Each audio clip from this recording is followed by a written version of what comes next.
I worked the graveyard shift at a local shipping warehouse.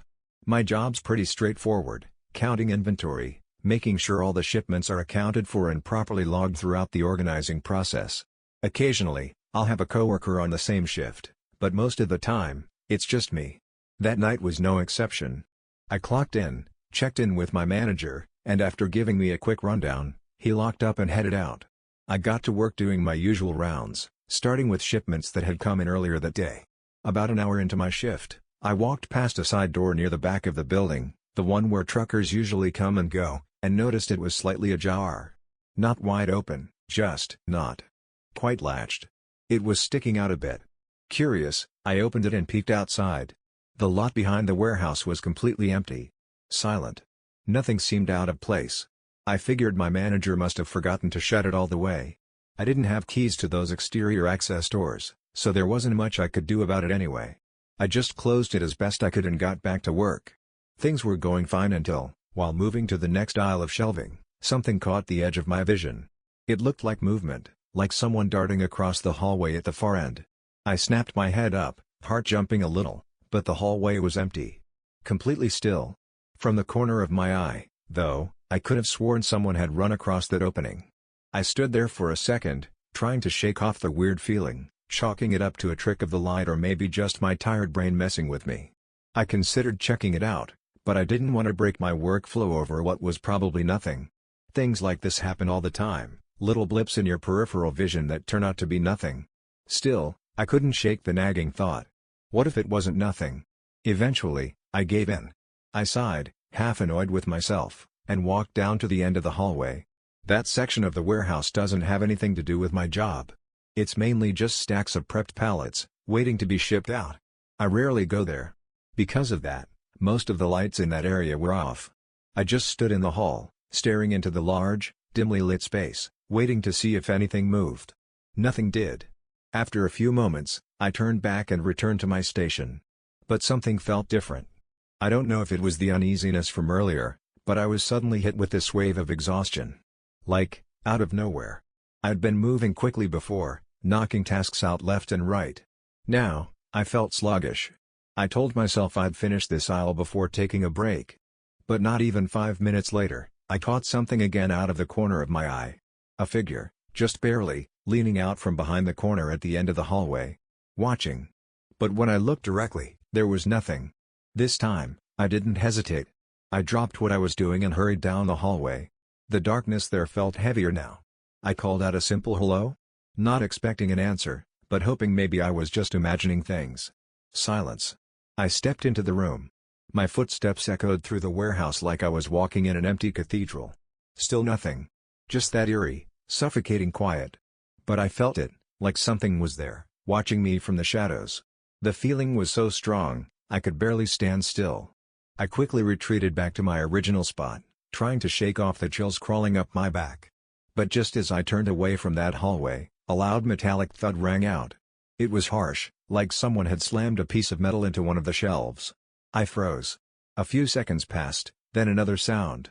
This one was quieter, more deliberate, like slow tapping on metal. Someone was trying to get my attention. That's when I knew. There was someone in there. This wasn't just nerves or tricks of the eye anymore. I panicked. I bolted for the back door and ran out into the parking lot, not stopping until I was well away from the building.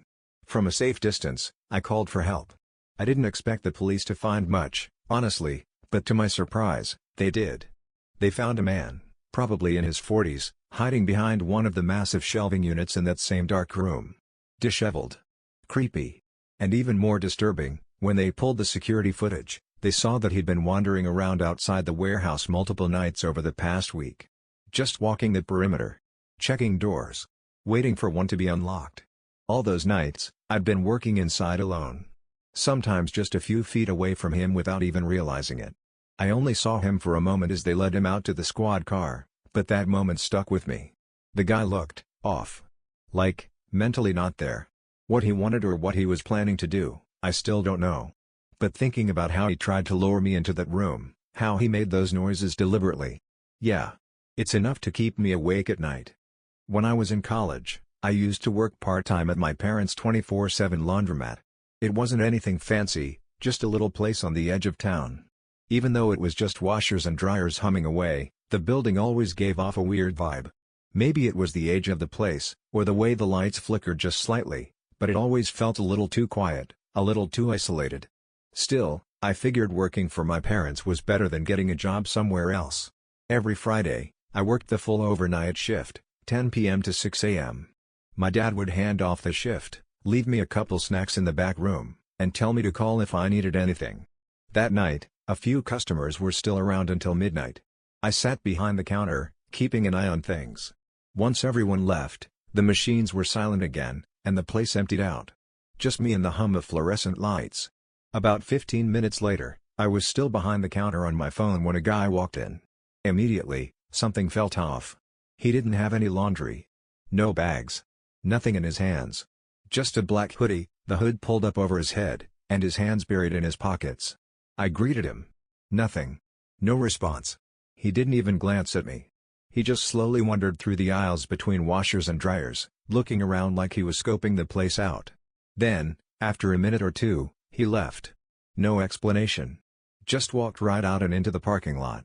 I watched him through the glass. He didn't get into a car. Didn't talk to anyone.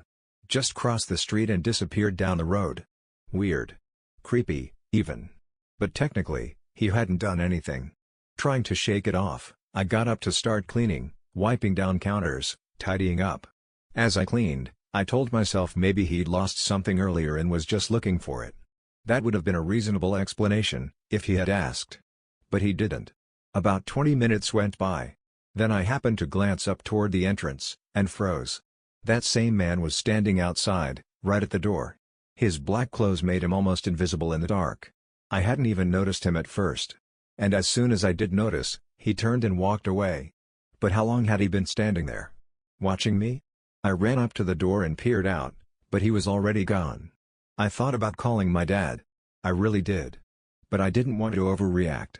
He would have come if I asked, no doubt, but I wanted to prove I could handle things on my own. I was still new at the job, and I didn't want to seem weak or jumpy. So I stayed. I spent the next hour glued to the counter, eyes locked on the door, watching.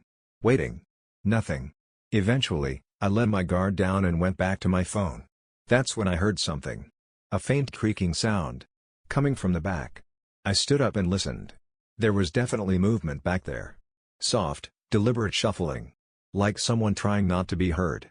I moved slowly to the front door, phone in hand, ready to call the police. I reached for the handle and pulled. The door wouldn't open. Something was wrapped around the handles, from the outside. Panic set in immediately. That guy had been tying the doors shut.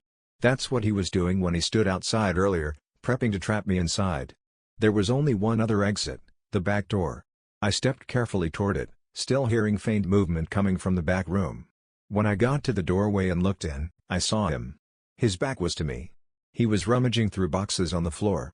Then I saw the exit door. This was my shot. I bolted. He turned the moment I moved, but I got to the door first. There was some rope tied around it, but it wasn't secured well. I managed to force it open and sprint outside. He followed, but once he was out in the open, he didn't chase me. He just ran the other direction. My dad and the police arrived not long after. But they couldn't find him. He vanished.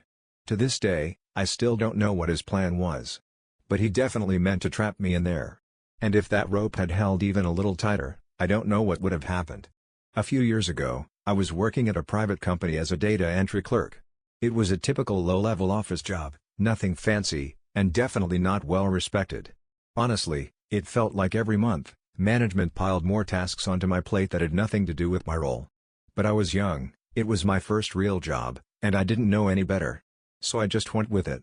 The office was on the 5th floor, the top floor, of this business complex just outside the city. Our company had the whole floor, while the other 4 were rented out to different businesses. Most of them were service-based, and they all closed up shop by 5 or 6 p.m. Ours was the only one where people occasionally worked late, mostly because of the random overflow tasks they tossed my way. Since I was the lowest paid employee, they didn't think twice about asking me to stay late. Well, actually, they didn't even ask. My boss would just drop a stack of files on my desk around 4:45 and say, "This needs to be done tonight," like I had nothing better to do. Being the pushover I was, I just accepted it. To be fair, I didn't always mind it. With everyone gone and the office empty, the place was quiet and peaceful. I could work at my own pace without someone hovering over my shoulder. That night, around 6 p.m., everyone packed up and left, and I stayed behind to grind through the latest batch of busy work. About half an hour later, the building's main lights shut off automatically. Only the energy-saving dim lights remained. I didn't think much of it, I'd seen it happen plenty of times before. I was at my desk, zoned into the computer screen, when I heard a sound. It was faint, like a door opening or closing on one of the lower floors. The sound was so muffled, I almost thought I imagined it. I paused, listening. Silence. I shook it off. Old buildings make noise all the time, settling wood, wind hitting windows, that kind of thing. Time passed. Probably another 30 to 45 minutes. I was almost done with everything and figured I'd grab a quick cup of coffee to power through the last hour. I walked over to the Keurig near the entrance, started a brew, and took a moment to stretch. It wasn't until I was walking back to my desk, coffee in hand, that I noticed something. The back door to the hallway was open. It wasn't wide open, just enough to catch my attention. That door led to the staircase and a small utility closet. No one ever used it. In fact, it was almost always locked or left shut tight. I stared at it for a second, then slowly walked over to check it out. I peeked out into the hallway. The doors to both the closet and the stairwell were closed, nothing looked out of place. Still, something felt off. The hallway was dim and dead quiet, and I felt a weird chill crawl over me. That subtle kind of anxiety that doesn't have a clear cause, but you know something isn't right. Still, I just chalked it up to being creeped out by the lighting and the late hour. I checked the stairwell door, still shut, and walked back to my desk, closing the hallway door behind me. Just one more hour, I told myself. Get it done and get out. But it stuck in my mind. That door being open. It wasn't just odd, it made no sense. There was no reason anyone should have come up to our floor, and even if they had, why wouldn't they say something? As I tried to work, I started feeling it, that prickling sensation you get when you know someone is watching you. I couldn't shake it. Every few minutes, I'd glance up from the screen and scan the office. Nothing. Just rows of desks and dim light. The sensation didn't go away. In fact, it got stronger. Like the air itself was pressing in on me. It was making it impossible to concentrate. Then, just like that, all the lights cut out. Every last one of the overhead dim lights went dark in an instant. The only illumination left was from my computer monitor, casting this eerie white glow in a pool around my desk. I froze. I knew where the light switches were, opposite end of the room. I stood up, ready to rush over. But just as I moved, I heard something. Footsteps. Soft. Slow. Deliberate. They were coming from the far side of the room, right where the light switches were. Just past where the monitor light couldn't reach. Someone was walking toward me through the darkness. I couldn't see them. I could only hear each footstep growing louder, closer. I stood there for maybe 2 seconds, frozen. Then instinct took over and I bolted. I sprinted across the office, flung the door open, and ran into the hallway toward the stairwell. Thank God there was still light in there. I didn't stop running until I hit the first floor and burst out of the building into the night air. I stood in the parking lot, heart racing, frantically calling 911. It took nearly 15 minutes for the first officer to show up. 2 more followed shortly after. Once they were all there, they went inside and did a full sweep of the building. Nothing. Nobody. It was empty. Even more frustrating, it took 2 whole days before they got the building's ancient security footage. And when they did, it was, basically useless. It was black and white, LORAS, and the cameras barely worked. Still, they managed to see this. A man entered the building around 2 p.m., claiming to have an appointment with one of the companies on a lower floor. He wandered a bit, then slipped into the utility closet. And stayed there. All afternoon. Just hiding. Once the building emptied out for the night, he came out and started walking the halls, until he saw me, still working late on the top floor. What he wanted, what he planned to do, nobody knows. Maybe he just wanted to scare me. Or maybe it was worse. But he vanished before police could catch him. And he was never found. That was my last shift there. I handed in my notice the next day. There were plenty of reasons I wanted to leave that job, but after that night, being alone in that building was no longer something I could deal with. Especially knowing he could still be out there. Me and my childhood friend Ethan once went on a camping trip up in the forests of Maine. We were both pretty experienced with the outdoors. I'd been to that particular spot plenty of times before, but it was Ethan's first trip out there. I knew the trail and the area well. After hiking for a few hours, we reached this nice little clearing and set up camp. I think we got there around 6 p.m. We built a fire, made dinner, cracked a couple beers, and just hung out by the fire while the sun went down. It was the perfect kind of night. A couple hours in, though, we both heard something moving in the trees just beyond the light from the fire. Just a little scuffle or a twig snap. We looked around but didn't see anything. We figured it was just a small animal, squirrel or raccoon. It wasn't unusual, and it didn't spook us much at the time. If nothing else had happened, we wouldn't have even remembered it. Eventually, we turned in for the night. Poured out the fire and crashed in our tents. The next morning, we woke up early to check out this secluded pond nearby, about a half-mile hike through the woods. No trail leads to it, which is why barely anyone knows it's there. It's got a small waterfall, a stream running through it. Seriously, one of the best hidden gems in the area. We spent a few hours there just relaxing, then hiked back to camp for some food. I even took a short nap. Later that afternoon, around 6, the sun started dipping again, and we realized we hadn't gathered any firewood for the night. Most of the dry stuff near camp had been used up the night before, so I started walking around to find more. Ethan said he was going to explore a little. He always liked wandering off on solo hikes, just to soak in the surroundings, and that he'd grab wood on his way back. I said cool and kept doing my thing. After a while, I realized he'd been gone for longer than usual. He's the kind of guy who's always punctual when it comes to sunset. He knows better than to be deep in the woods without light. So I pulled out my satellite messenger. No cell service out there, so we carried these small devices that let us text each other in case of emergencies. Kind of like walkie-talkies, but more reliable for long distance. Before I could send anything, I saw he'd already messaged me. He said he got turned around and somehow ended up back at the pond. Weird, but not totally unheard of. I messaged back, told him to stay put, and I'd head over to guide him back. The last thing you want to do when you're lost is keep moving and risk making things worse. I knew the area well, so I took off quickly, trying to beat the sunset. I was about halfway there, maybe 5 minutes out, when another message came through. I checked it, expecting it to be something like "Hey, I see you" or "I hear the waterfall." But it just said, "I see you." I stopped dead in my tracks. What? I wasn't even at the pond yet. I looked around. Trees. Shadows. No sign of him anywhere. I messaged back, "I don't see you. Where are you?" No reply. I started moving faster, basically running through the forest. I made it to the pond a few minutes later, coming out through the trees into the open area. I looked around. Nothing. I could see the entire perimeter. There was no one there. I pulled out the messenger again. My last message, still unread. I shouted his name, my voice echoing off the water and the surrounding woods. No response. And the sun was almost gone. I stood at the pond, surrounded by silence. The light was fading fast. Every second that passed, the shadows grew longer, and that creeping, bone-deep anxiety started setting in. I called out Ethan's name again, louder this time, hoping maybe he'd just wandered into the woods around the pond and couldn't hear me the first time. Still nothing. I double-checked the satellite messenger.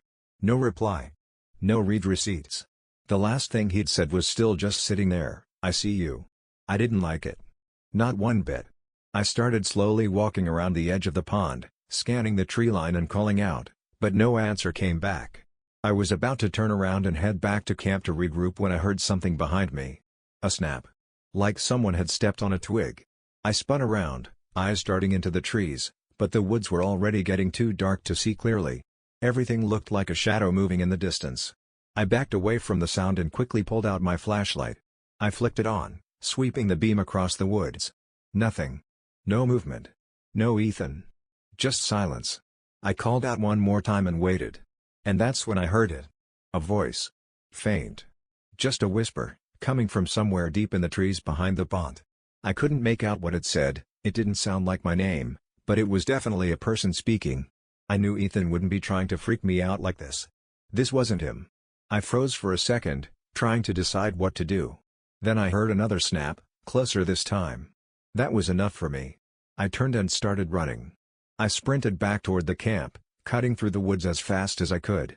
The trail wasn't super clear, and I stumbled a few times, nearly falling. The branches tore at my arms and face, but I didn't stop. When I finally got back to the campsite, I was gasping for breath, drenched in sweat, and completely rattled.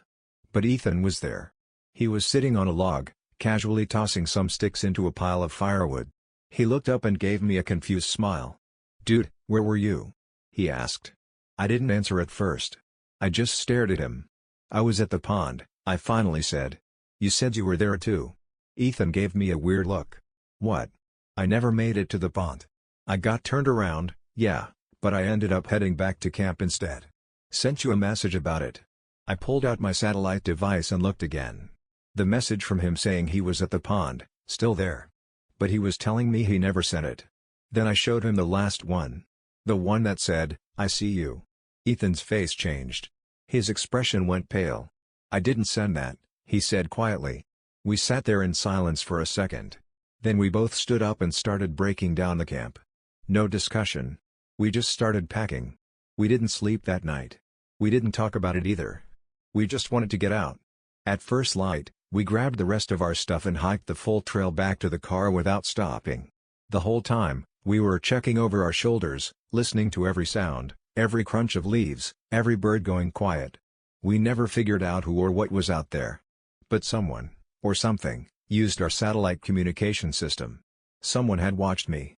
And knew how to make it seem like Ethan had messaged me. A few years ago, I was staying in a cheap hotel for a short work trip.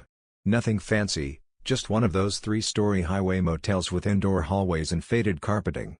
It was late, probably around midnight, and I was just finishing up a call with my partner back home when I heard something odd.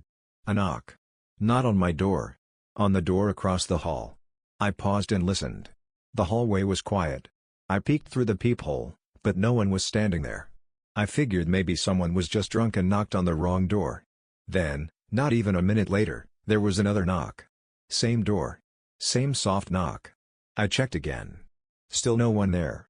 This time I opened my door just a crack and looked out into the hallway. Empty. The lighting was dim, those buzzing yellow fluorescents that never feel bright enough, and there was this eerie silence. I waited for a second, then slowly shut my door. Right as it clicked shut, another knock echoed from across the hall. But this time, it was lower. Closer to the floor. Like someone was knocking from the bottom half of the door. I didn't open it again. I backed up, locked all 3 locks, and sat on the edge of the bed, trying to rationalize what was happening. Maybe it was a kid messing around, or someone crawling drunk through the hallway for fun. But something about it felt wrong. A few minutes passed. I didn't hear anything else. Then my phone buzzed. It was a text from an unknown number. "Why won't you answer the door?" My stomach dropped. I hadn't given my number to the hotel. No one I knew was staying nearby. And I sure as hell hadn't told anyone my room number. I didn't respond. I called the front desk immediately and told them something was going on. They said they'd send someone up to check. 10 minutes passed. Then there was a knock on my door. This time, it was loud. Firm. Confident. I checked the peephole. It was a guy in a hotel uniform. Looked legit. I opened the door. He looked around the hallway, then back at me. "You called about someone knocking on doors?" I nodded. "Yeah, it was this one," I said, pointing across the hall. "Someone kept knocking, but I never saw anyone." The hotel worker walked over, gave a polite knock on the door, waited. No response. He tried again. Then leaned in and knocked louder. Still nothing. Finally, he pulled out a master key, unlocked the door, and opened it slowly. Empty room. The lights were off. Bed still made. No luggage. No signs of anyone. "I'm sorry," he said. "This room hasn't been rented out in days." These experiences changed the way I view being alone in unfamiliar places. Whether it's a dark warehouse, a quiet office, or a forest you thought you knew, you're never really alone. Sometimes it's just your mind playing tricks on you. But sometimes, it's not.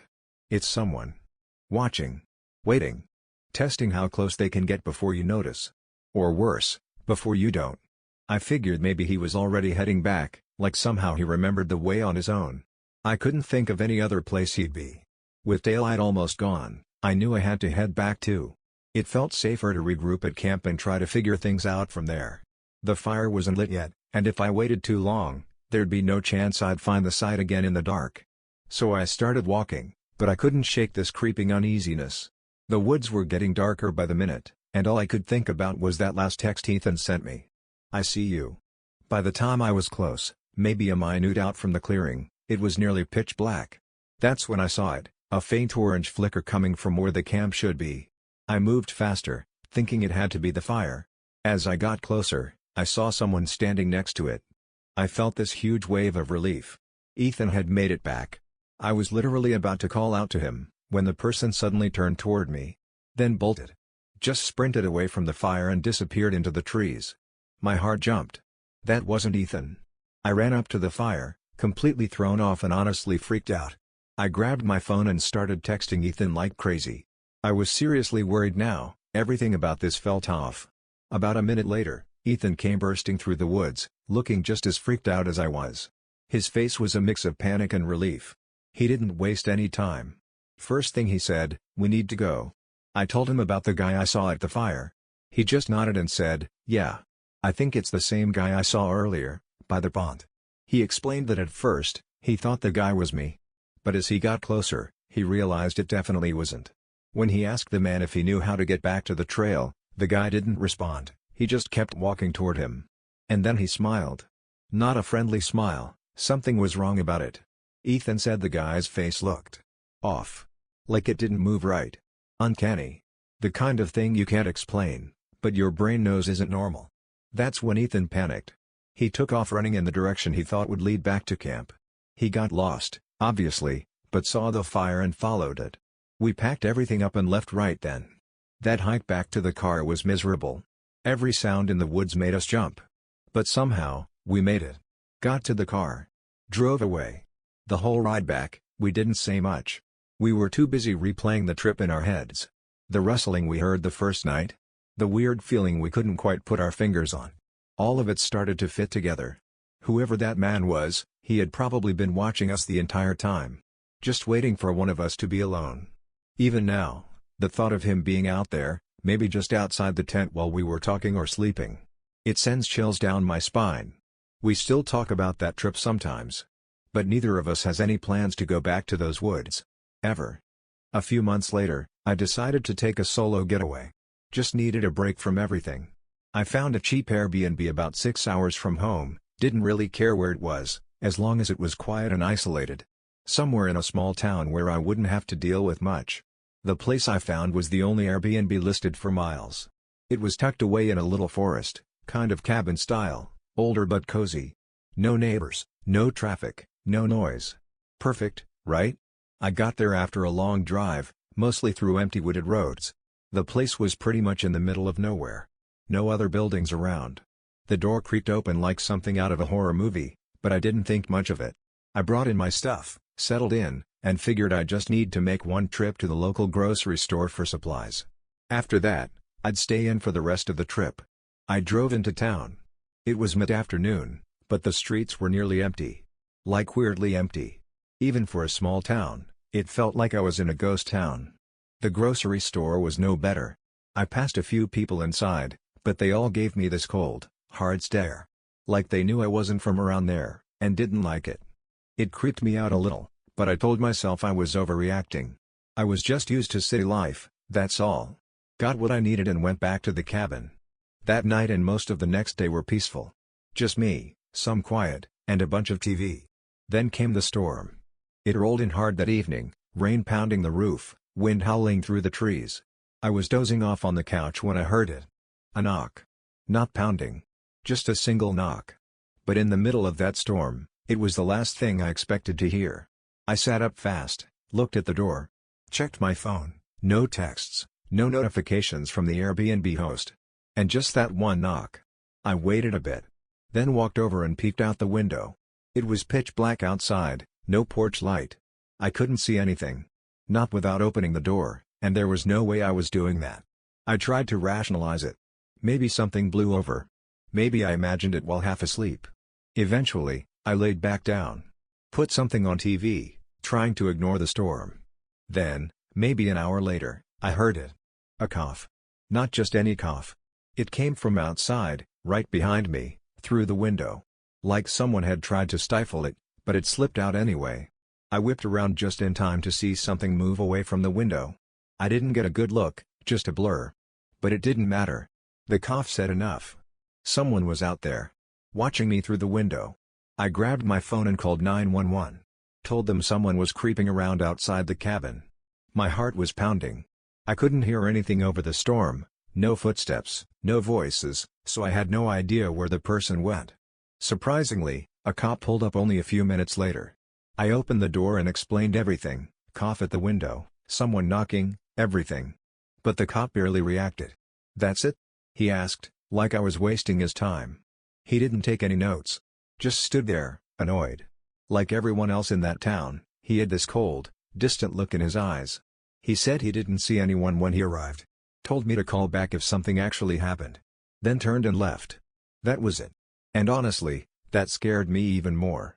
I locked the door, grabbed my bag, and started packing as fast as I could.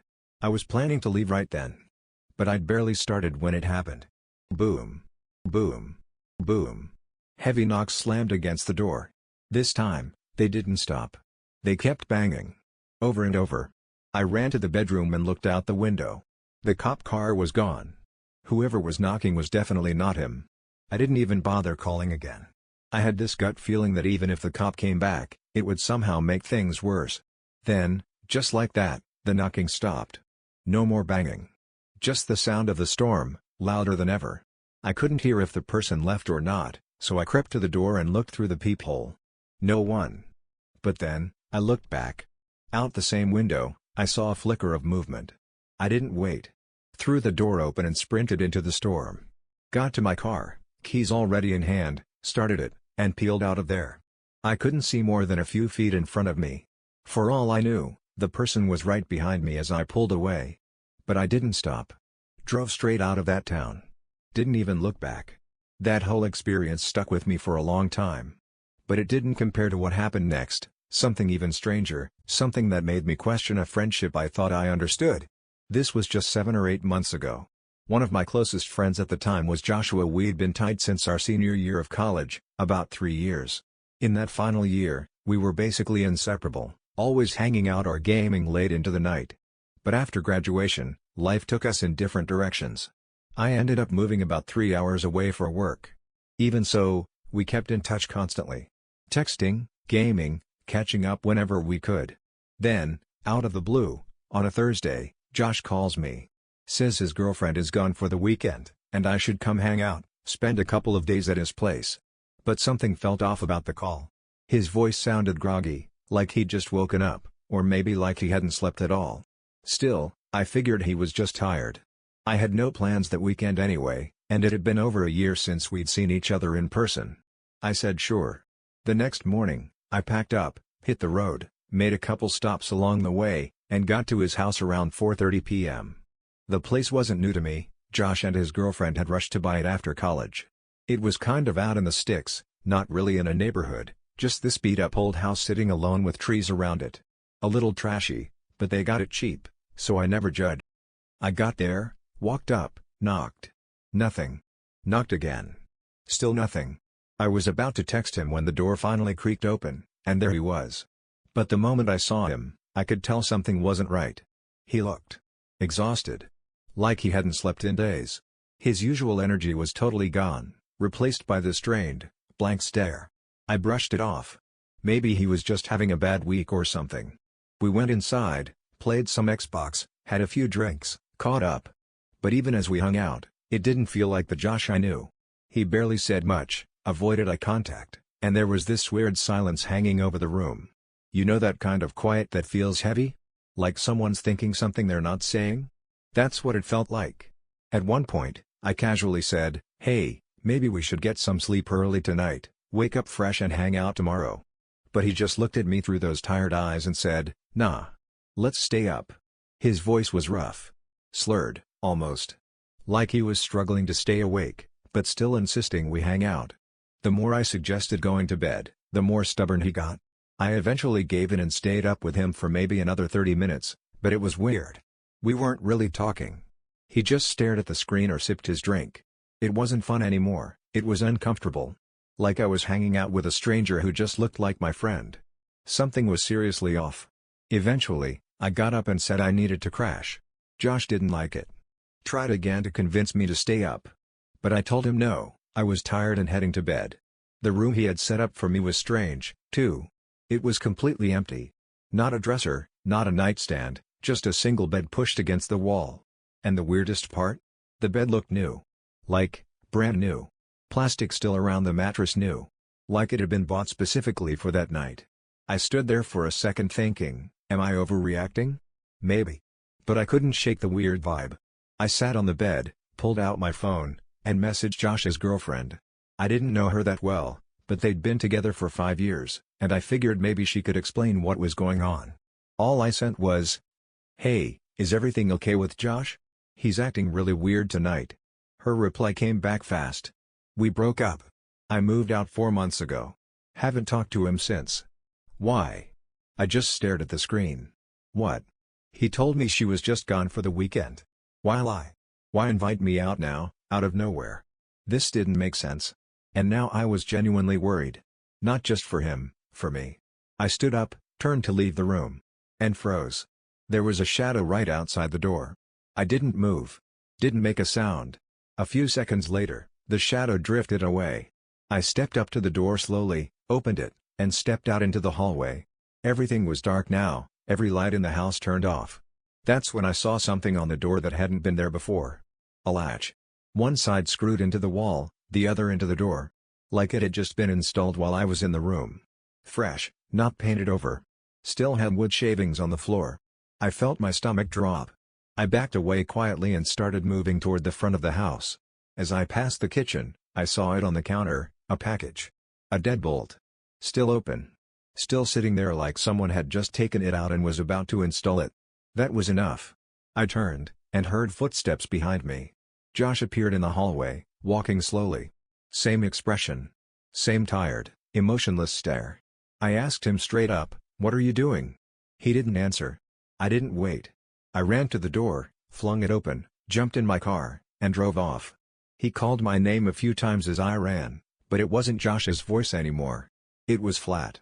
Empty. I didn't stop driving until I got home. Later that night, I checked my phone. He'd blocked me. On everything. No text. No explanation. Just gone.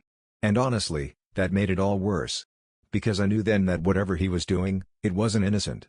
Something was going to happen. Something bad. And I got out just in time. But to this day, I still wonder, what was he planning? Why now? Why me? 3 years of friendship, and now I'm not even sure I ever really knew him. This happened just 3 nights ago, and I'm honestly still trying to wrap my head around it.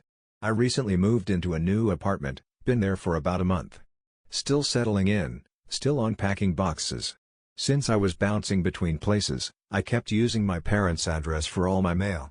They live about 20 minutes away, in a quiet, familiar neighborhood I grew up in. So that night, around 2 a.m. my phone rings. It's my parents. They're panicked. My mom sounds scared. My stepdad jumps on the phone and tells me this bizarre story that's honestly been messing with my head ever since. At around 1 a.m., someone came to their house, banging on the front door, ringing the doorbell non-stop. Like really aggressive, urgent knocking. My stepdad goes downstairs and opens the main door, but leaves the glass storm door locked. Standing there on the porch is this guy, 30s maybe, wearing a black hoodie pulled tight over his face. Neither of my parents recognized him. My mom's watching from a window and said she couldn't make out much, no tattoos, no distinct features, just that he might have been Hispanic, based on his accent and build. And then he speaks. He says, "I'm sorry to bother you, but I'm looking for," and he says my full name. First name, middle name, last name. Just like that. My stepdad plays dumb. Who? The guy says my name again. Then he goes, "Her boyfriend is really worried. She didn't come home tonight. We've been looking everywhere for her."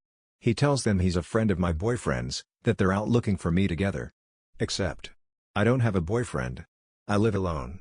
I've been single for the past 6 months. There is no one who should be showing up to my parents' house in the middle of the night, claiming they're looking for me. But it gets weirder. My stepdad asks, "What boyfriend?" And the guy says a name. Not just any name. He says the full name of my 10th grade boyfriend. From nearly 20 years ago. And it's not a common name. It's this very distinct Italian name. I've never heard anyone else with it before or since. He repeats it. "Yeah, your daughter's boyfriend, name. We're just trying to make sure she's okay."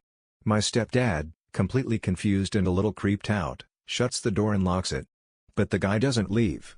He just stays there. Stands on the porch for 10 minutes, smoking a cigarette, pacing back and forth, talking on the phone to someone. Finally, my parents call the cops.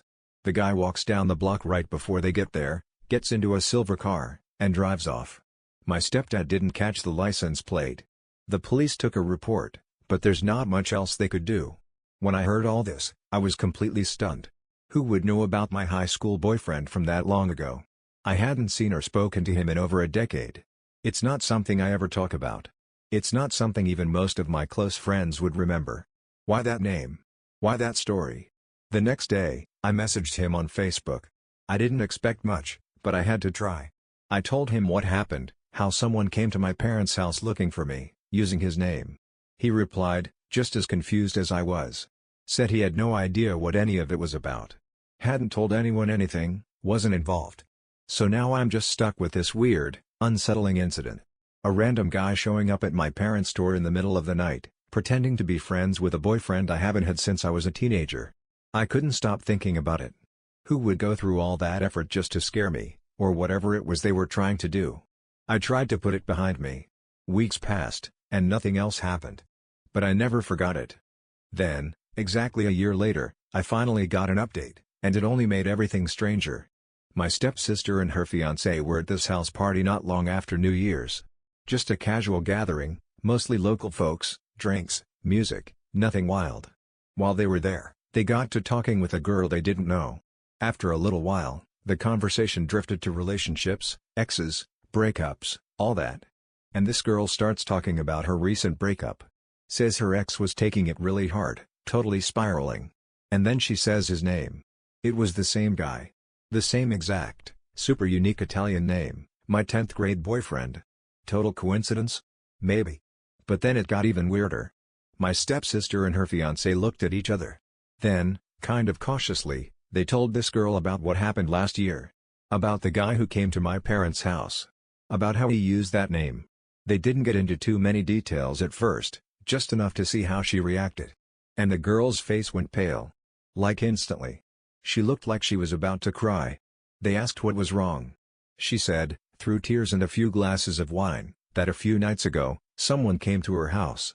Banged on her door at 1 a.m. Loud. Aggressive. Scared her half to death. She pulled up her Ring camera and saw a man standing outside in a black hoodie. Same description. Same vibe. She didn't answer the door. Pretended she wasn't home. The guy kept banging for a while, then eventually left. She didn't even call the cops. She was just so shaken that she stayed with a friend for the next couple nights. My stepsister asked her if she recognized the man. She said no, but it definitely wasn't her ex. Whoever this guy was, he was taller, heavier, totally different build. A complete stranger. So now the picture's even blurrier. This random man, dressed the same, showing up at the same time of night, has shown up at 2 different houses in the past year, connected only by a high school relationship from nearly 2 decades ago. Why? Why use that name? What is the connection? Was he watching me? Watching her? Trying to manipulate both of us for some weird reason? Some kind of niche obsession with identity, or past relationships? I've never been able to explain it. And the fact that no one's ever caught this guy, or figured out who he is, makes it all so much more disturbing. No one's come back to my parents' house since. But I still jump every time the doorbell rings late at night. Almost everything Leo told me during the few months we were friends turned out to be a lie. Not the kind of lie you tell to hide something important or protect yourself, just random, pointless stuff he seemed to make up for fun. He told me he lived in one part of town, but he actually lived in a completely different area. There was no reason for it, no deeper motive. I think it was just entertaining for him to feed me false information and see if I noticed. To this day, I still don't know the full extent of his lies, but based on what I do know, I'm pretty sure everything he told me had at least a little bit of fiction mixed in. Leo had this strange habit of doing things just to entertain himself, no matter how weird or messed up they were. And eventually, when everything came to light, he actually admitted that the whole time we were friends, he was running a kind of experiment. He wanted to see if he could completely fabricate a personality and maintain it while building a relationship with someone. His reason? He said he was bored. Now, if that was the full story, it would have just been a strange, slightly creepy social experiment. Still messed up, but ultimately harmless. Unfortunately, it didn't stop there.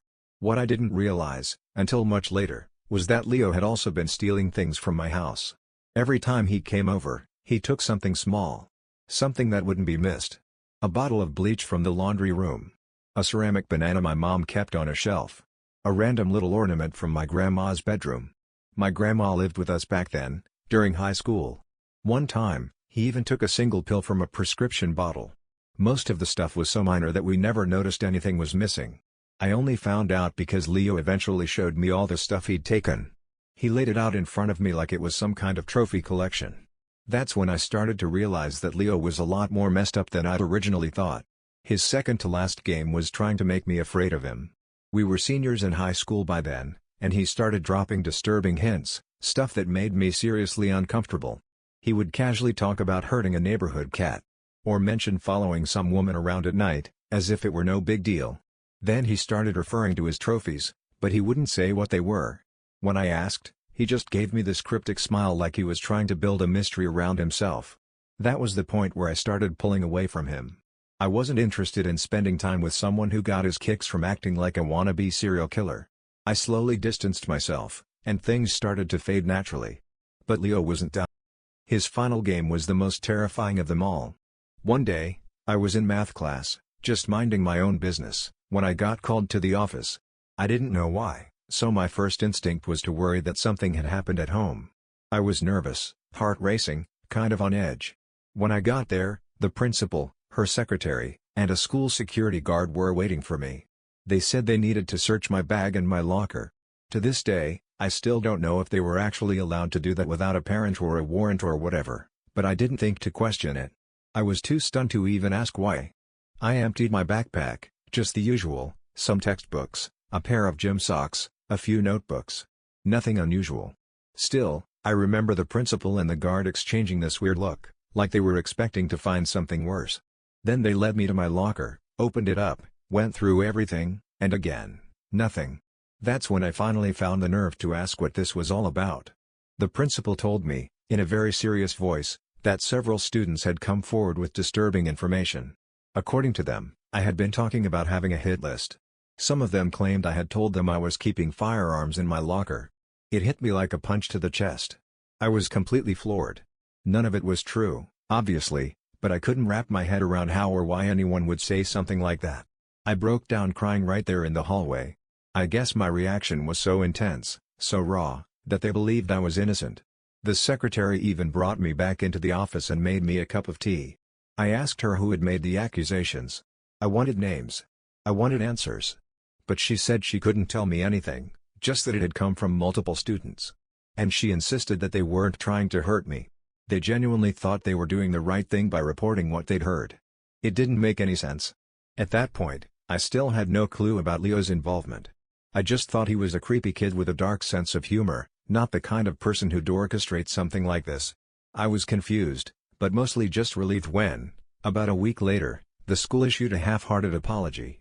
They said their investigation had found the accusations to be baseless. According to them, the students had misunderstood or been misled, and it had all been a big mistake. I let it go. I was exhausted. I didn't want to be the weird kid everyone thought brought weapons to school. So I moved on. It wasn't until after graduation that I finally learned the truth. I had just started college in another state. I had no clue where Leo had gone, and I didn't care. He was out of my life, and that was good enough for me. I always suspected he'd had something to do with what happened at school, but I had no proof. Then one day, I got an email, from my private college address, which he somehow got access to. That alone felt like a violation, like he was trying to remind me that he could still reach me, still find me. The email was long and detailed. Leo laid out everything. He explained all the lies he'd told me, admitted to making up the fake personality, and then went through the list of items he'd stolen from my house, complete with a photo of everything laid out neatly next to that day's newspaper. Like he was trying to prove he still had it all, as if that somehow made it more impressive. He talked about his trophies, how he'd hoped the serial killer stuff would scare me, and that he was glad it had to some extent. Then he got into the real horror. He explained exactly how he'd planted the rumors about me having a hit list and guns at school. How he'd manipulated multiple students into believing it without ever being connected to the story himself. He even claimed that he was the one who made sure the accusations got cleared, because he didn't want me to suffer, he just wanted me to know what he could do. That's what stuck with me the most. He could have ruined me. If things had gone just a little differently, if someone in that office had chosen not to believe me, if someone had overreacted, my life could have taken a completely different turn. All because one guy was bored and wanted to see what he could get away with. I never replied to that email. I figured if I ignored him, maybe he'd finally lose interest and forget I existed. And I never heard from him again. It's been a few years now, but sometimes when something weird or inexplicable happens in my life, my first thought is always, is Leo back? Is he playing another game? I don't know where Leo is or what he's doing. But I really hope, that he's found something else to keep him occupied. Because I honestly don't want to know what would happen if he ever got bored enough to remember me again. The worst friend I ever had was a kid named William. I didn't even choose to be his friend, we were kind of pushed together in kindergarten because our moms were friends. That was it. But William decided that I wasn't just his friend, I was his. Like, I wasn't a person to him. I was a possession. A walking, talking toy for his amusement. And for William, the most fun game in the world was making me cry. We were 5 years old, and he already knew how to hurt people without leaving marks. He was sneaky, he'd pinch the soft skin on the inside of my thigh under the lunch table, flick the back of my ear with a rubber band, jab me with little sticks or paper clips. And since no one saw it happen, I was just the kid who always cried for no reason. Because of William, I got labeled a crybaby. No one knew he was actually hurting me constantly. I was terrified to tell anyone. Every time I even thought about speaking up, I imagined what he might do if he found out. He had that kind of control over me. Sometimes at recess, he'd take me behind the school and choke me with the collar of my shirt until I threw up. Other times, he'd press a coin into my arm and twist it until it felt like my skin would tear. He had this collection of pins he'd use to poke me when no one was looking. I had bruises, burns, pulled hair. I was always clumsy or sensitive. But looking back, it was all him. And the worst part? He made sure I didn't have any other friends. He isolated me so thoroughly that I thought this was just what friendship was. That this was normal. That he was my best friend. And I believed it. Most weekends, I'd invite him over to play. Every time, something would get broken. A toy, a lamp, something. Sometimes he'd say something awful to my parents and get scolded, but it never stuck. Occasionally, we'd go over to his house instead. His family was richer than mine, he had his own room, a dog, an older sister, and even a Nintendo. But he never let me play. He'd sit me down next to him and play for hours while promising, "You can have the next turn," even though we always ran out of time before I ever got to touch the controller. He also had bunk beds, which fascinated me. I didn't have those at home. So during the rare sleepovers, I always begged to sleep on the top bunk. He usually let me, but only because he was afraid of heights and didn't want it anyway. One night, I must have been about 9, he woke me up by splashing water in my face. He was tugging on my arm and whispering for me to get up. "We're going to the park," he said. It was the middle of the night. I knew that sneaking out at that hour was a huge no-no, but William didn't care about rules. And I knew better than to say no to him. I didn't even have to speak, he already had his hand ready to pinch me into obedience. So I didn't argue. He let me wear shoes, but he kept me in my pajamas. He, on the other hand, was fully dressed. We snuck out and walked to the park near his house. The air was warm, it was May, and the streets were empty. The park had one of those huge jungle gyms, the kind with ropes and bars and slides. William usually refused to play on it because, in his words, "It's gay."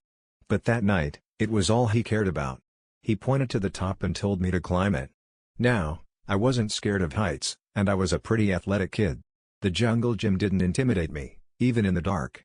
I started climbing, knowing full well that saying no to William wasn't really an option. When I reached the top, he told me to do a handstand. And this is where things went sideways. I was agile, sure, but not that agile. I wasn't a gymnast. I told him no. He didn't yell. He just shrugged and turned away. I couldn't really see what he was doing in the dark. Until something smashed into the side of my head. Pain exploded behind my eyes. Everything went white. My foot slipped, and I fell, 12 feet, straight to the ground. I don't even know how to describe the sensation. It wasn't just pain. It was like something inside me snapped. I felt myself break. I could taste blood and smell it too. There was something wet on my face. At first, I thought I was crying, but no, it was blood from a fractured skull. I tried to scream, but no sound came out. Just gurgles. I couldn't move. I couldn't even turn my head. Then I heard footsteps. William. He walked over and sat down right in front of me. He wasn't panicked. He wasn't crying. He was smiling. And then he said something I'll never forget. "See? This is what happens when you don't do what I say." I was frozen, in pain, bleeding out on the ground, and he was scolding me, like I was a dog who peed on the carpet. He rambled about how I needed to obey him. About how if I had just done what he asked, I wouldn't have gotten hurt. He rocked back and forth while he spoke, calm and weirdly. Proud? I started to feel the pain fully then. Not just in my head, but everywhere. It was like fire had been poured through my bones. I couldn't move, but I could feel everything. And I realized something that still chills me today. William wasn't in shock. He wasn't freaking out. He was enjoying this. He was happy to see me broken and helpless. He didn't go for help. He just sat there with me. For over an hour. I think part of him genuinely hoped I would die. That if I died, he wouldn't get in trouble. Or maybe, worse, he wanted to see what dying looked like up close. Either way, he waited until he absolutely had to before waking his mom and stepdad. After that, things were a blur. Paramedics. Sirens. The hospital. Surgery. Painkillers. Recovery. But the thing I do remember clearly? People believed me. When I told them what had happened, when I described the years of torment, when I explained that William had forced me to climb the jungle gym and then hit me in the head with a rock, they believed me. They already suspected something. The doctors had told my parents the injuries matched being hit with a blunt object. I'd broken my arm, both legs, multiple ribs, and even some vertebrae. My skull was fractured. I needed several surgeries and spent weeks in recovery. To this day, I walk with a slight limp. William's family paid every cent of my medical bills. He didn't go to juvie, but he was sent to a long-term behavioral facility for kids. Apparently, he was the youngest one ever sent there. My parents said he needed serious help. Personally, I think they wanted to say a lot worse. A couple years later, he wrote me a letter. An apology. I never read it. My parents let me toss it into the fire. They didn't pressure me to forgive him. They let me choose how to heal. And choosing not to accept that apology was one of the most empowering moments of my life. Because I knew, deep down, that his apology couldn't possibly be real. Not after he sat there beside me, bleeding and broken, and told me it was my fault. To this day, I don't know what became of William. And I don't want to.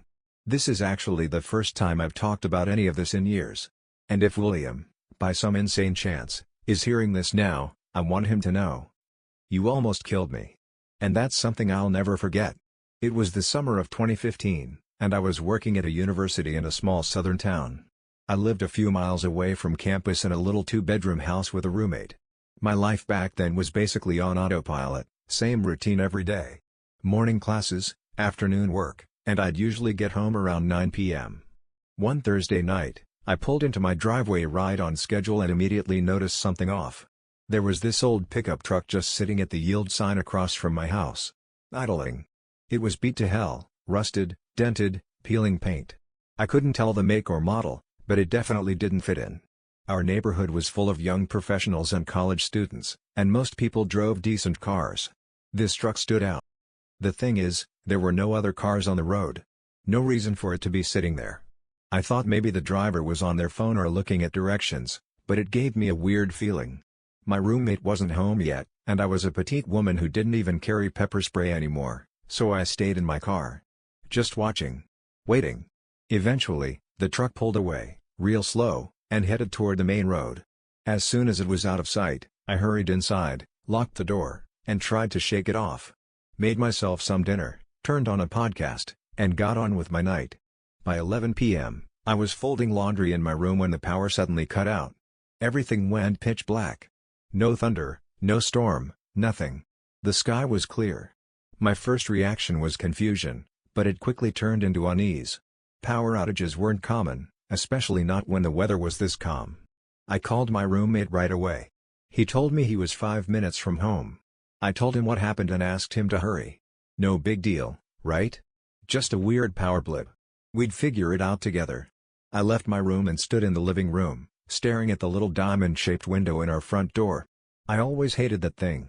You could see out, but anyone could also see in, if they were standing in the right spot. I got on my tiptoes and peeked out, just to see if the neighbors had lost power too. They hadn't. Their lights were on. The street lights were still glowing. Only our house was dark. I was about to head down to the basement to check the breakers when my phone buzzed, a text from my mom about something random. I don't remember what it was, but I took a few seconds to respond. Then I looked out the window again. And there was a man standing under the streetlight. He hadn't been there before. He looked wrong. Mid-40s maybe, tall, maybe 6 feet, round glasses, greasy hair, wearing a filthy white t-shirt and stained jeans. His clothes looked like he'd been working on a car all day. He had this smug, creepy little grin on his face. I didn't recognize him. He wasn't from the neighborhood. I was sure of that. But there he was, staring at my house. Still frozen, I watched him start walking, slowly, toward the porch. Not fast, not with purpose, just this slow, casual shuffle. Like he was strolling through the park. Like this was no big deal. He glanced around a few times, too, like he was checking to see if anyone was watching. Every part of me screamed, "Do not move." He couldn't see me. I was sure of it. The house was completely dark, and I was hidden behind the doorframe. But I knew what I was seeing. He was coming for me. It was the most terrifying kind of horror, not loud or dramatic, just this quiet certainty that something very bad was about to happen. And my dog? Normally he freaks out if a leaf falls near the porch. But that night, he didn't make a sound. No bark. Nothing. He didn't even realize there was a man approaching the house. Then, just in time, my roommate's headlights lit up the street. The man froze. The second he saw the car, he turned his head. My roommate saw him, too. The guy's expression changed, just a flash of panic, and then he bolted. He almost ran into the street and got hit, but he managed to dodge the car and disappear into the dark. My roommate didn't even say hello. He parked, ran inside, grabbed the axe we kept in the utility closet, and sprinted back outside to chase him. But the guy was gone. We called the police. They sent a patrol car, took our statements, did a sweep, but they didn't find anything. We also called the power company. A guy showed up and told us that the breaker on the outside pole had been flipped. That's why only our house lost power. I asked if someone could have done that intentionally. He gave me this weird little half smile and said, "Well, I'm not saying that, but..." And then he just moved on. We left for a weekend camping trip the next morning. If the man came back, we'll never know. After that, I never stayed in that house alone again. If my roommate was working late, I killed time at a coffee shop or bar until he got home. We moved out not long after. I never saw the truck again. Never saw the man. But I think about him sometimes. I wonder how long he'd been watching the house. I wonder what he planned to do. I wonder how close I came to being one of those stories that ends much, much worse. This happened in 2016. I was 17, starting college as a film student. First apartment, first time living alone. I was proud. Nervous, yeah, but proud. The place was small, but it felt like mine. I'd made it safe, 3 locks on the door, multiple gates outside with security codes only residents knew, and I lived next to the university. The neighborhood was full of students like me. It felt secure. Nothing bad had ever happened there. I was always super careful, too. OCD level cautious. I checked my door twice, sometimes 3 times, before leaving. But one morning, I locked the door and couldn't get the key out. It was stuck. I tugged and twisted, tried everything. Eventually, I ran to find the caretaker, but he wasn't around. I was going to be late for class, so I took off the keychain, left the key in the lock, and rushed out the door. When I came back, the caretaker helped me pry the key out. It took 15 minutes of struggling before it finally popped free. He said the lock was damaged, but if I only locked it once, not all the way, I should be fine. That sounded sketchy, but I trusted him. Everyone said he was reliable. Fast forward 2 months. It was around 11 p.m. I was taking out the trash and chatting on the phone with my sister. I mentioned I'd take a shower next and then head to a party. I tossed the trash, walked back into the building, and climbed the stairs. But when I got to my apartment door, something was wrong. It was open. Just a crack. I froze. I knew I'd locked it. Always did. My brain went blank with panic. I gently pushed the door open and peeked inside. Nothing seemed out of place. The lights were off. Total silence. I stepped inside, trying not to make a sound. I checked every corner. The kitchen. The bathroom. The tiny closet. Even under the bed. No one. But still, I didn't feel right. That night, I barely slept. I pushed a chair under the doorknob, locked it 3 times, and kept my phone in my hand the whole night. The next day, I convinced myself maybe I'd forgotten to shut it all the way. Maybe the lock didn't catch. I told myself I was being paranoid. Then, the next week, I started noticing little things. A shirt I didn't remember pulling out was on the floor. A drawer that was usually closed was cracked open. The fridge was open just a little bit, not wide, but enough to make me pause. I brushed it off. It was a small space. I must have knocked things around without realizing. I was tired. Stressed. Imagining things. But one night, I woke up suddenly, like my brain knew something was wrong. And I heard a sound. A whisper of movement. Not outside. Inside. In the hallway. I held my breath. There were slow, soft footsteps on the tile. I grabbed my phone, turned on the flashlight, and ran out of the apartment screaming. I didn't stop until I got to the neighbor's place and banged on their door. The police came. They searched the apartment. No one was there. No sign of forced entry. But the front door? It was unlocked. Again. I moved out that week. Didn't even wait to finish the semester. The locksmith came before I left and showed me that the door had been tampered with. The lock had been reinstalled wrong. It wouldn't fully catch unless it was turned twice, and I'd been told to only lock it once. Whoever had come in. They never left any big sign. But they were there. And I still wonder how long they'd been watching. I've always been the kind of person who locks the door, even if I'm just stepping out for a minute to take the trash down. It's just second nature.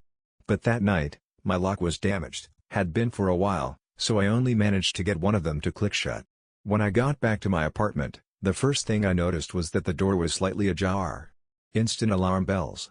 I rushed inside and slammed the door shut behind me, locking it with every working lock I had, 3 different ones. The apartment was tiny, about 215 square feet. You walk in and immediately see the main room, and the bathroom door is just to your left. I had left that door slightly open. Just a crack. Enough to see him. There was a man in my shower. Back turned to me. I panicked and ran straight to the front door, but the main lock wouldn't budge. I tugged and twisted it with everything I had, but it was stuck, damaged from 2 months earlier. In that moment, all I could think was, I need to get out. Now. So, I jumped out the window. No hesitation. I wasn't thinking clearly. Just pure survival instinct. The problem? I live on the 2nd floor. I landed hard, so hard my ankles gave out beneath me. I felt something crunch, but adrenaline pushed me to my feet and I started limping away as fast as I could. When I got far enough from the building, I turned around. That's when I saw him. He was standing at my window. Just watching me. I couldn't tell what he was going to do, maybe jump and chase me, or maybe stay inside and hide. All I knew was that if he came after me, I wouldn't get far with my ankles messed up like that. Luckily, he stayed inside. I hid in some nearby bushes and called the police. Thankfully, they arrived in about 10 minutes since the station wasn't far from my place. When we pushed the door open, there he was, just sitting calmly on my couch, holding a kitchen knife. Like he really thought I'd come back. Like he didn't think I'd call the cops. They arrested him on the spot. And after that, the whole story started to come out. See, my neighborhood used to be super friendly, mostly college students and young families. That's how he got into the building in the first place. People just held the door open for him, no questions asked. Apparently, he'd been following me for a while, said he first saw me on campus and had tracked me home a few times before this. The night of the break-in, he heard me telling my sister over the phone that I was heading in for a shower. That's when he broke in. Used some kind of tool to crochet the lock while I was taking out the trash. He was waiting in the bathroom for me. He stayed in the apartment because he thought I didn't have a phone. My old one was still sitting on the table and he assumed it was my only one. But I'd recently switched to a new phone and had it on me the whole time. I moved out after that, obviously. Management implemented strict security right after. The whole building switched to ID-only access. You had to scan your building ID just to get inside. No more tailgating strangers through the front door. After that, the neighborhood went back to being calm and friendly. No more break-ins. Just peace. My brother didn't leave his room for 3 days straight. My parents didn't want me bothering him. Said he needed rest. But by the 3rd night, I couldn't take it anymore. People don't sleep that long, I told Mom. She was standing in the kitchen, bent over a casserole, the 6th one she'd made this week. We were running out of room in the fridge, but she kept cooking. I watched her from the doorway. Her back hunched slightly, her newly grayed hair hanging down as she brushed butter onto the top crust. I tugged at her sleeve. "Mom? Did you hear me? He needs his strength," she said, without looking at me. "We can't be bothering him." Before I could say anything else, Dad walked in. His eyes were puffy and red, but he had this forced smile stretched across his face. He was carrying 3 cans of Coke. "I'm starving," he said, chuckling. "Still got that awful hospital food taste stuck in my mouth." "You'd think hospitals would have better food for what they charge," Mom replied. "Right?" Dad said, setting the cans on the counter. Mom didn't want anyone going near Jacob's room, but I was worried. From the kitchen, I could see the hallway, long and dim. His door sat at the end like the mouth of a tunnel.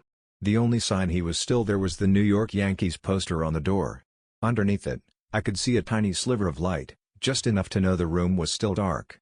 It had been like that for days. "Shouldn't we check on him?" I asked again. But Dad was off on another tangent.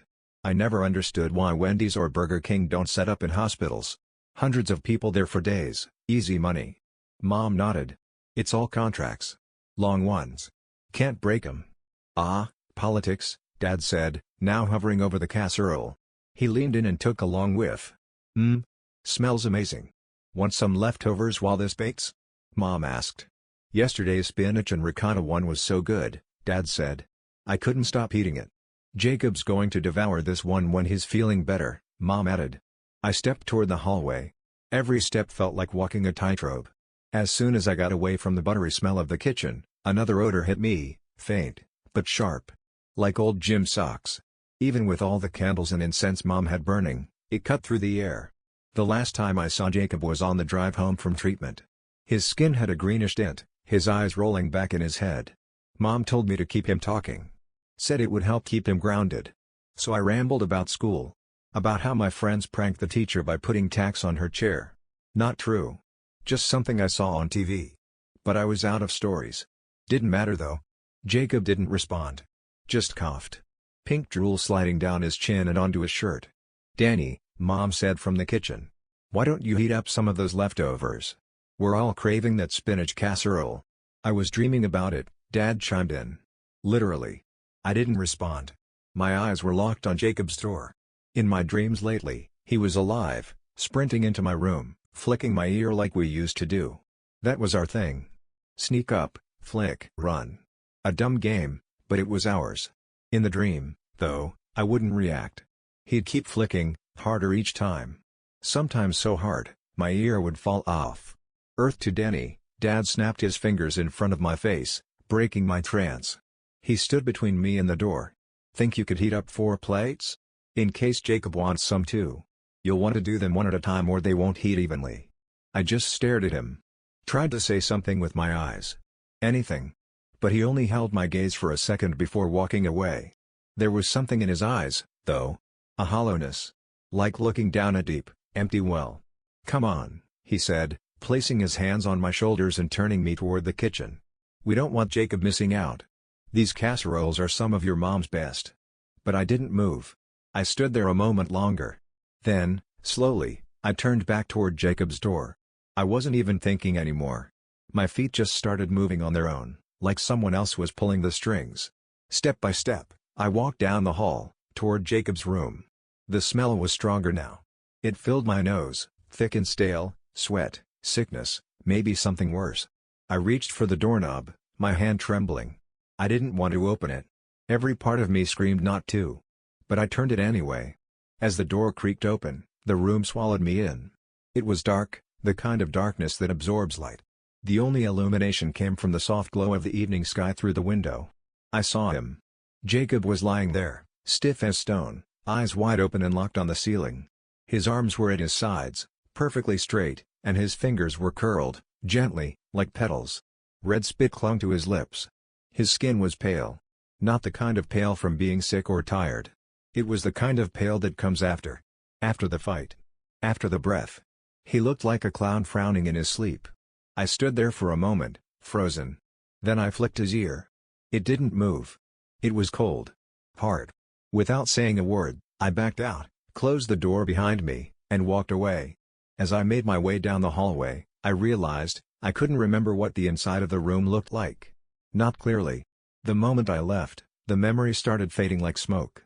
With the door shut, part of me even wondered if Jacob was really in there at all.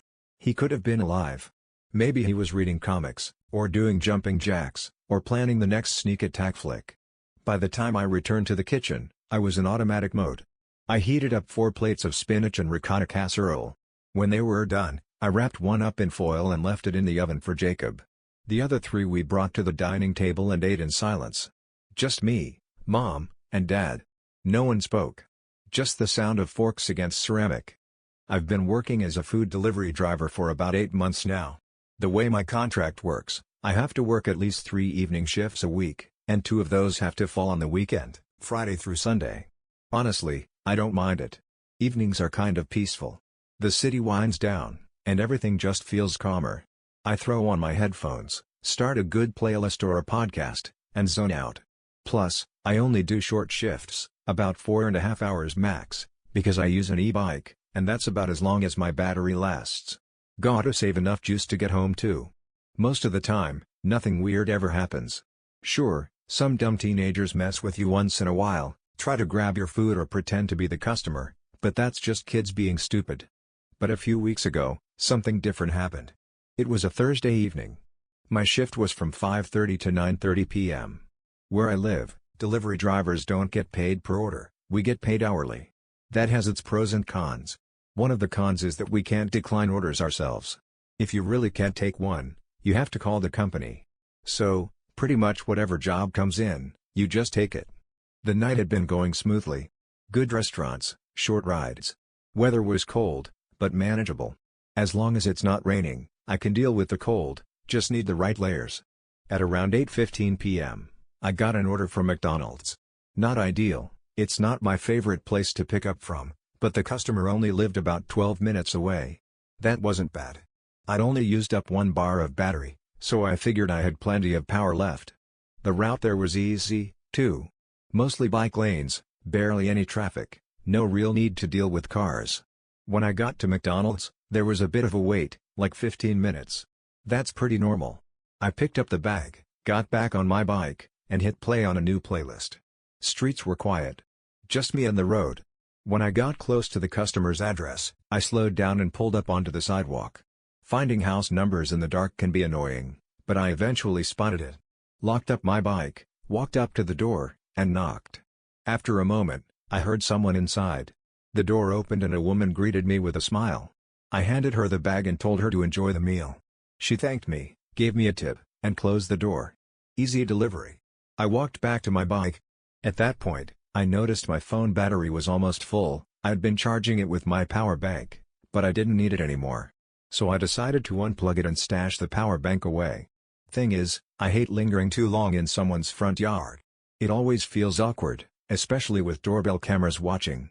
So I rolled over to a small alleyway nearby, just a quiet little spot to get organized.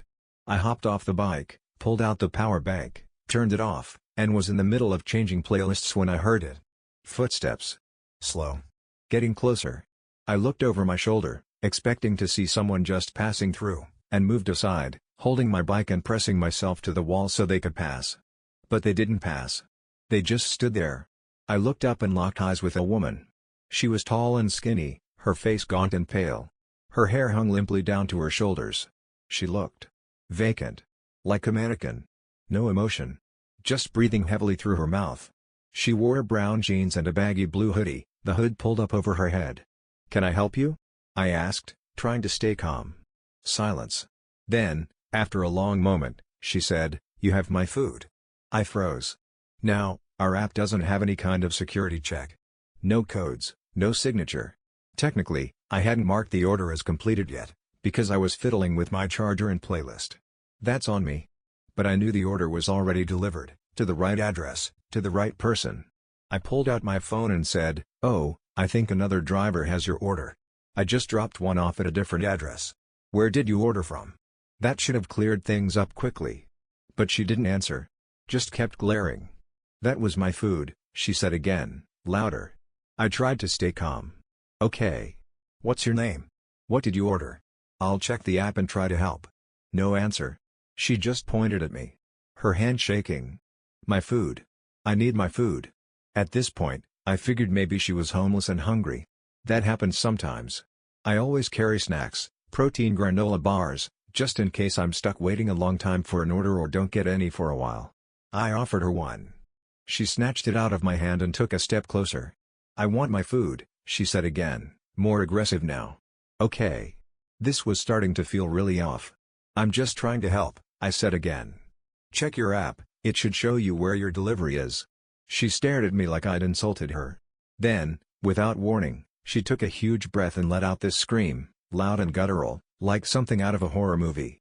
I flinched, slammed my back against the wall. My hand hit my bike's throttle by accident. The thing jerked forward a bit, just a couple of feet, but enough to throw me off balance.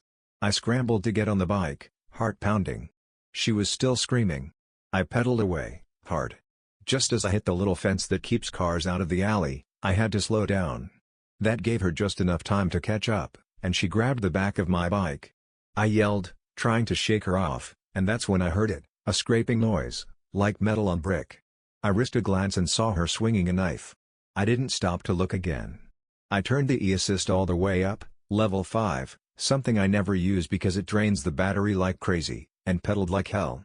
Behind me, I heard her scream again, calling me a food thief, of all things. She threw the box of granola bars at me. It missed, barely. But I kept going. I kept riding, fast as I could, weaving through the streets without even checking my route. I didn't care where I was going, I just needed to be away. Eventually, I ducked into a side street and stopped to catch my breath. My legs were burning.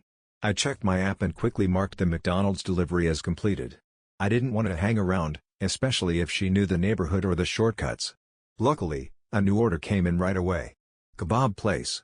Only 8 minutes away. I didn't hesitate. I accepted it and pedaled over, hoping I could shake off whatever just happened. That kebab spot was one of my favorites to pick up from. The owner's super nice, always smiling, always asking how your shift's going. And if you're having a bad day, he'll offer food or something to drink, no questions asked. When I got there, I must have looked like a mess. He asked if I was okay, and I just kind of laughed, still trying to catch my breath. I told him what had happened. Not every detail, just the basics. His expression changed immediately. He offered me water, brought me some food, and said, "You shouldn't be riding around tonight. Let me call your company. You're done for the night." I didn't argue. While he was on the phone, I sat at the back of the restaurant, sipping the water, trying to calm down. I could still hear her voice in my head, that scream echoing like a siren. Eventually, someone from the company confirmed I could end my shift early, and I rode home. Every turn I took, I checked behind me. Every shadow looked like it might be her. Every person walking down the street made my heart race. Even now, weeks later, I still avoid that alley. What scares me most, looking back, isn't just the woman herself. It's how fast everything changed. 1 minute, I was organizing my charger and skipping a song. The next, I was being chased down a narrow alley by someone with a knife, screaming at me over a McDonald's order that wasn't hers. I keep thinking about what would have happened if I hadn't moved fast enough. If my throttle hadn't nudged forward. If I hadn't been close enough to the alley's exit. If she'd managed to stab me, what then? Would anyone have found me? And if they had, what would they say? Just a delivery guy in the wrong place, wrong time. I don't work as many evening shifts anymore. I still do deliveries, but mostly during the day. I still carry granola bars, too. Still offer them to people who seem like they need a little help. But I'm more cautious now. I check the street before stopping. I avoid dark alleyways, even just to change my playlist. And I never linger near a drop-off house. I deliver, smile, leave. Some nights I still dream about her. Not the knife. Not the scream. But that stare. That blank, hollow look, like she wasn't even there. Like something else was wearing her face. My job agreed to let me end my shift a little early that night. A coworker came to take over the pickup, and since the delivery I had just finished was a little outside the city center, I biked back toward the busier area with him, then headed home from there. Looking back, I'm so grateful for that timing, my coworker, and the kind owner of that kebab place. I really don't want to imagine what would have happened if that woman had managed to pull me off my bike. Anyway, let's rewind to a story about someone else, my former boss, Mike. Mike came to our workplace as a temporary replacement while my regular boss was out on maternity leave. Right from the start, he was incredible. He made work fun, motivated me to do better, and even ended up promoting me. It was usually the three of us on shifts, me, Mike, and a coworker named James. We all clicked right away, same kind of humor, same work ethic, just a great dynamic. James and I quickly became the top performers, and with Mike there, shifts felt less like work and more like hanging out with good people. When Mike's time with us ended, James and I were honestly crushed. He had been the best manager we'd ever had, fair, supportive, and he genuinely cared about the people on his team. We all promised to keep in touch, and for a while, we did. Fast forward a bit, James and I eventually started dating. Mike was thrilled for us. He said we were both good people who deserved each other, and he seemed genuinely happy. Over the years, we'd still see Mike occasionally and chatted online here and there. Then came the wedding. James proposed, and when we started planning everything, we knew we wanted Mike to be part of it. He had been such a big part of our story. We asked him to do a reading at the ceremony, and he accepted, said he was honored. But when the big day came, Mike didn't show. We kept trying to call him as the ceremony approached, and eventually James got through. Mike said he couldn't make it, said something about work and not being able to get out of his shift. We were shocked. That just didn't sound like the Mike we knew. He hadn't even given us a heads up. We tried to be understanding, figuring maybe there was something serious going on. But yeah, we were definitely disappointed. In the end, James's niece stepped in and did the reading. Mike's name was still printed in the program, but the show went on. A few years passed, and though we didn't talk to Mike as much, there were no hard feelings. He even wrote me a beautiful, thoughtful recommendation letter during that time. James and I still thought very highly of him. Eventually, though, Mike vanished off social media. When we tried calling him, the number was disconnected. We were concerned, but didn't really know what to do with that concern. Then one day, out of nowhere, James got a call from an unknown number. It was Mike. He sounded like his old self, and we were happy to hear from him. We made small talk, then he got to the reason he called. He wanted to know if he could stay with us for a couple of days. My first instinct was to say yes, of course. But James gave me this look, like, hold on a second. So I quickly added, let us talk it over and call you back. Before we hung up, James asked him what was going on. Mike said he'd been staying with his dad, who was terminally ill, but couldn't sleep there another night. He said he had installed cameras in the house and caught footage of his dad standing over him with a knife while he slept. It was a wild story.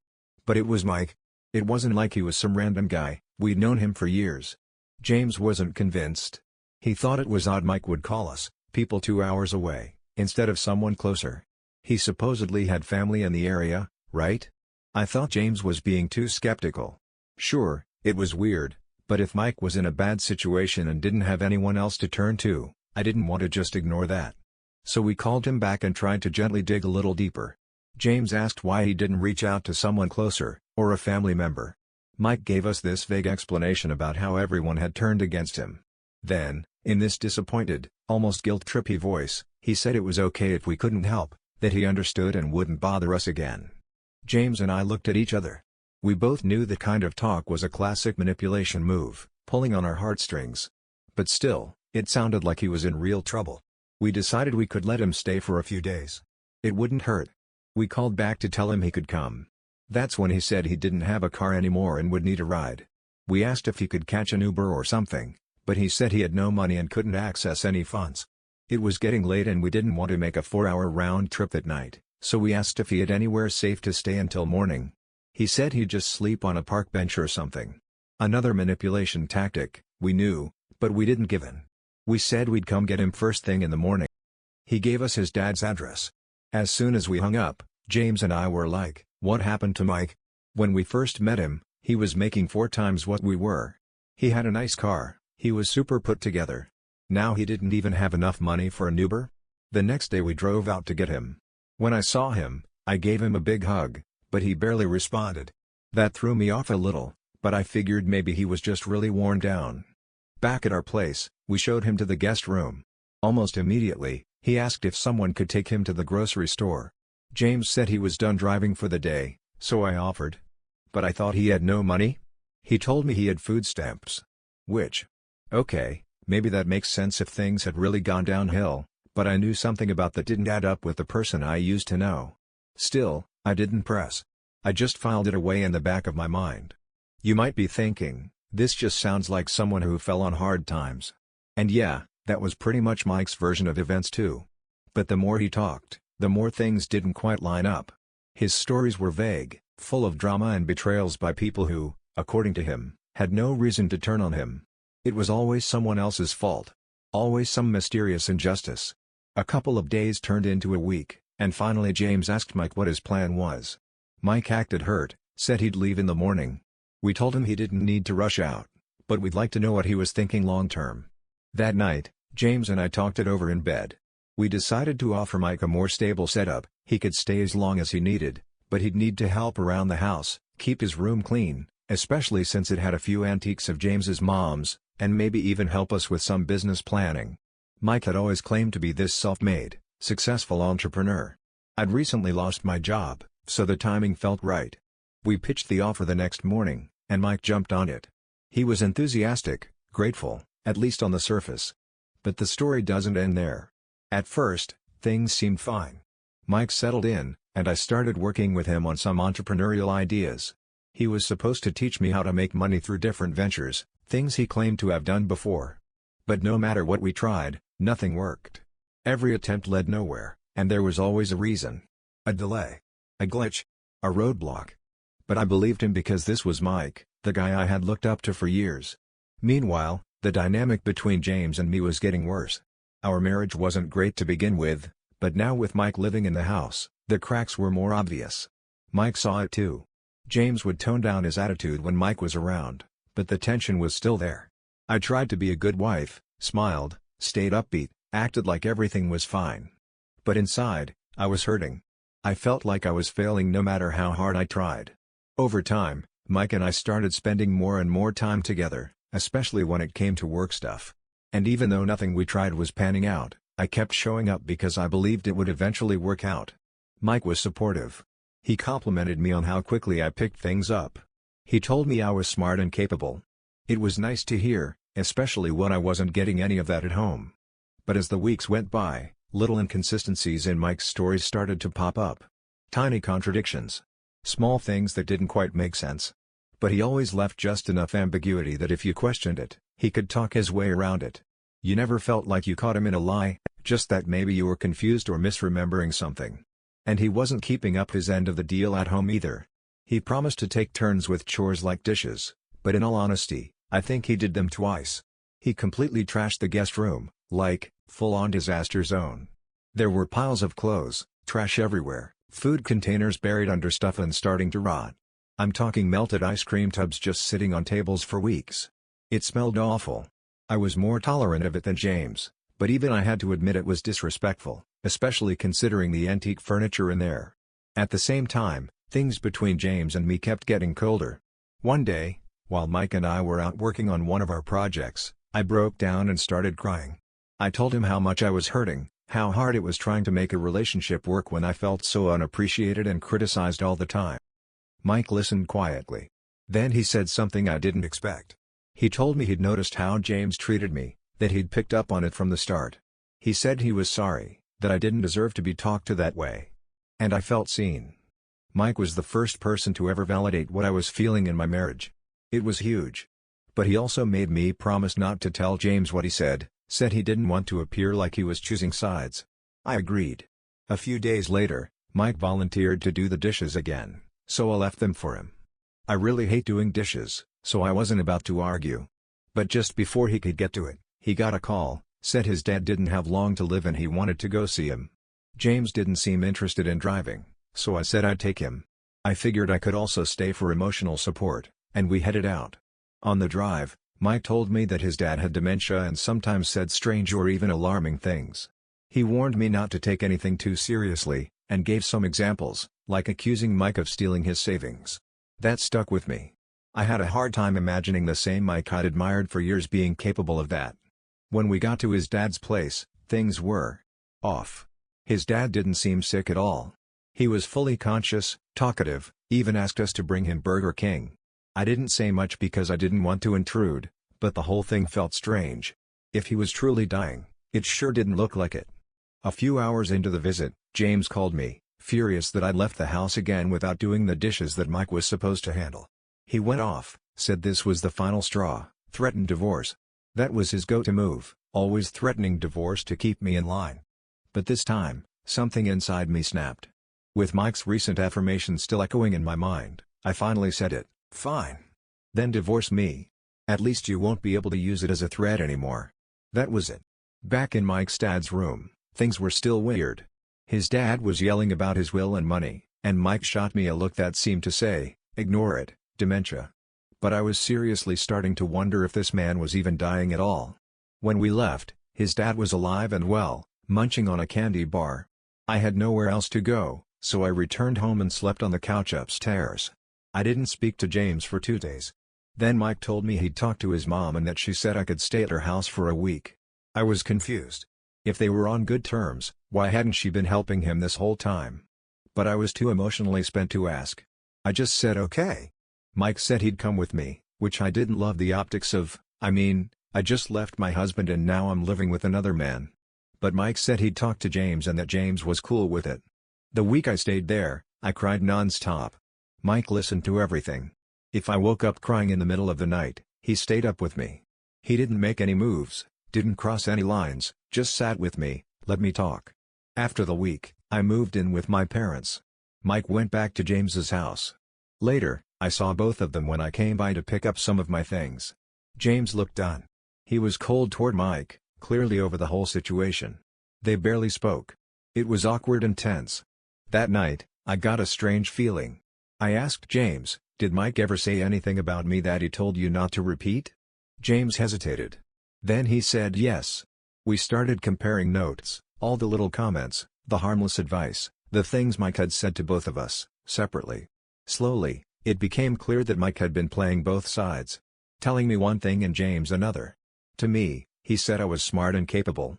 To James, he said I was dense and hard to teach. He exaggerated our flaws to each other, fed our insecurities, pushed us further apart, all while pretending to support both of us. It was chilling. It wasn't just manipulation. It was strategic sabotage. Mike had studied us. Watched us. Used our vulnerabilities against us, quietly, methodically. And we had no idea. James kicked him out that night. We haven't heard from him since. And as for me and James? That final wedge Mike drove between us gave me the space I needed to finally walk away. I followed through with the divorce. Even without Mike in the picture, I realized I deserved more, better. A few days later, Mike's mom called. She wanted to know why he'd been kicked out so suddenly. I told her everything. She didn't sound surprised. I asked if Mike had any mental health issues. She wouldn't give details, but she did say, he's not right in the head. I brought up some of the stories Mike had told us, his tragedies, the betrayals, all the people supposedly out to get him. She said there had never been any proof that any of it had actually happened. A few days after that, she texted me.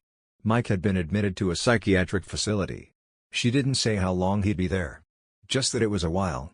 That whole chapter of my life closed out in a haze. I was emotionally raw, exhausted, and kind of just floating through things.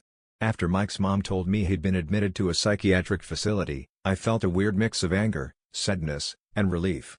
It explained a lot, but not everything.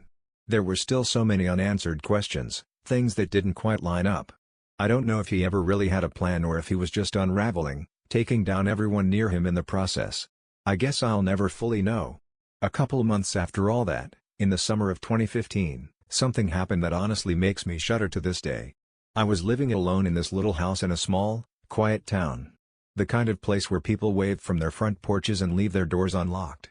Crime wasn't common, maybe the occasional teenager being dumb, but nothing serious. I felt safe there. One day at work, I stepped outside for a cigarette during my break. Traffic was just starting to back up for rush hour, and I was people watching as usual. That's when I saw it, a car sped by, and someone literally threw a dog out the window. Mid-traffic. Right onto the road. I didn't even think, just bolted straight into the street, scooped him up, and ran back to the building. He was shaken up, trembling in my arms, but thankfully not injured. It was a miracle. I decided to take him home with me, at least until I figured out what to do. I've always had a lot of cats, but this was my first time being solely responsible for a dog. And he was so scared, head low, tail tucked, flinching at every sound. He acted like he expected me to hit him at any moment. I didn't know much about dogs, but I knew they needed to go outside a lot, so I spent most of that first night taking him in and out every hour or so. He didn't make a sound, didn't try to run. Just stuck close to me like I was his last hope. That night, I was sitting on my porch having my final smoke before bed. He was curled up under my chair on a leash, quiet as ever. I was scrolling on Reddit, minding my business, when I noticed a man walking down the sidewalk. He kept glancing at me as he passed, and I got a weird feeling.